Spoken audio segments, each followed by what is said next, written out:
Okay, let's jump right into this. Welcome to the Explainer. For the next few minutes, I want you to just think of me as your personal optometrist. So, picture this. You've just walked out of the clinic, you've got your brand new contact lenses in, and you step outside. You're looking around and wow, right? The peripheral vision is absolutely incredible. There's no frames blocking your view, no smudging, it's great. But then you pull out your phone to check a quick text, and suddenly something's kinda off. Your eyes feel a bit tired, or maybe the text looks oddly sized or even a little blurry. You're probably standing there thinking, wait, did we get the prescription wrong? Well, today, we're going to break down the exact optical physics of what happens when you make that jump from glasses to contacts, and why your eyes are experiencing this totally natural shift. So let's tackle the elephant in the room. Why is reading suddenly harder with my new contacts? Look, if you're experiencing this right now, I want to validate that frustration immediately. It is incredibly common, and honestly, it can be pretty alarming, especially if you're in your late 30s or early 40s. You expect these new lenses to be a magic instant fix, right? So struggling to read a menu or your phone screen feels like a massive step backward. But I promise you, it is not a flaw in your eye, and it is definitely not a botched prescription. It literally all comes down to a fundamental change in optical physics. The secret behind your new visual reality actually boils down to just two words: vertex distance. Now, vertex distance is simply that 12 to 14 millimeter gap of empty air between the back of your glasses and the front surface of your eye, your cornea. When we switch you over to contact lenses, we are completely eliminating that gap. A contact lens has a vertex distance of 0. To kind of visualize how massive this changes for your eye muscles, think about looking through a peephole on a door. If you stand, say, an inch back from the door, your view is somewhat distorted, it's restricted, and it takes a specific type of focus. But if you press your eye right up against that peephole, the mechanics of how you process that image change completely. And when you wipe out that vertex distance, the immediate visual consequence is huge. Because glasses sit away from your face, they actually act a lot like a camera zoom lens. Depending on your specific prescription, they artificially magnify or shrink the world around you. You've essentially been looking through a slight optical illusion your entire life. Contact lenses, though, because they're sitting right there on the tear film of your cornea, strip away that artificial zoom. They give you a beautifully natural, one-to-one image size directly onto the retina. It is the absolute truest representation of the world's actual size, but because your brain just isn't used to it, it can feel really strange at first. Section 1. The optical split. How your prescription changes your experience.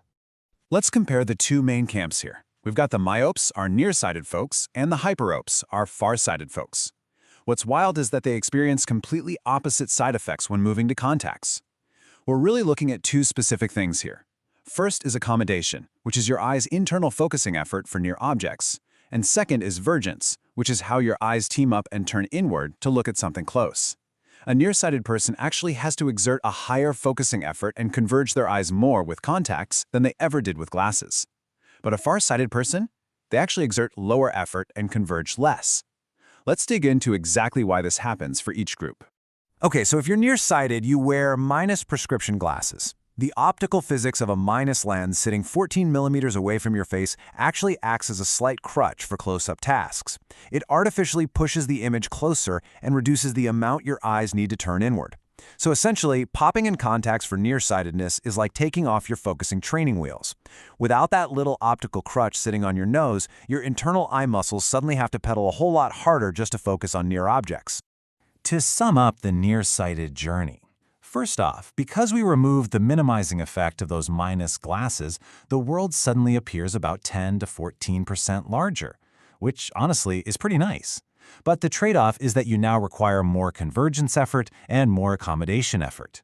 Reading the fine print on a medicine bottle or staring at your laptop screen might suddenly feel physically strenuous. Your eye muscles are quite literally going to the gym for the first time in years. Now let's pivot over to our far-sighted patients, the hyperopes.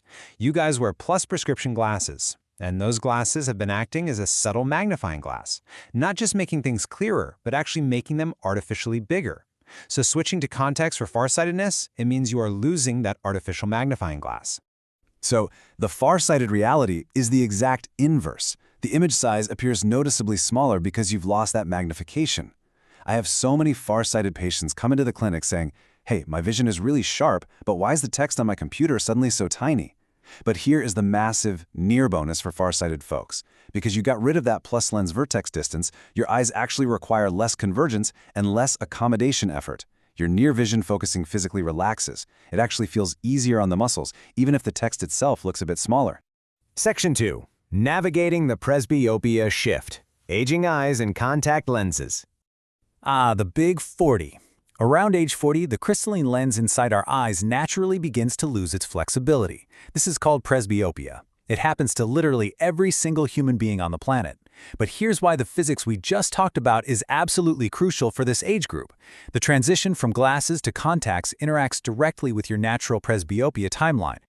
Think about it. If you're a nearsighted patient nearing 40 and you switch to contacts, remember, we just took off your training wheels. Your eyes are working harder. And since your eyes are already naturally losing their focusing flexibility due to age, that extra workload might just be the tipping point. Switching to contacts could actually trigger your need for reading glasses earlier than if you just stayed in spectacles. On the flip side, if you're farsighted, the contacts reduce your focusing workload. So switching to contacts might actually mask the onset of presbyopia and postpone your need for reading glasses. It's a fascinating little quirk of optical physics. So how do we actually manage this transition? Well, whether you're dealing with this yourself or explaining it to a patient, here is the concrete game plan. Number 1, expect a natural adjustment period. You got to give those eye muscles a few weeks to build strength or adapt to the new image size. Number 2, understand your specific refractive error's impact. Know whether you're a myope who's working harder or a hyperope who's losing magnification. And 3, prepare for potential near vision additions. If you're a nearsighted patient in your late 30s or 40s, multifocal contacts might be the logical next step. Or, hey, just embrace that keeping a low-power pair of reading glasses at your desk is part of a great visual strategy. When you understand the physics up front, it completely takes away the anxiety of aging eyes. I always like to leave my patients with this exact framing. These optical shifts aren't a flaw in your vision. They are simply your eye muscles adjusting to a zero vertex distance. You're stepping into the most natural one-to-one visual state possible. That initial strain you feel? It's really just the price of admission for removing the artificial barriers that have been sitting on your face for years.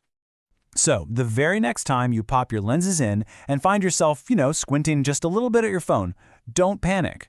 Just remember the physics at play. Your brain and your ocular muscles are quite literally adapting to a brand new reality.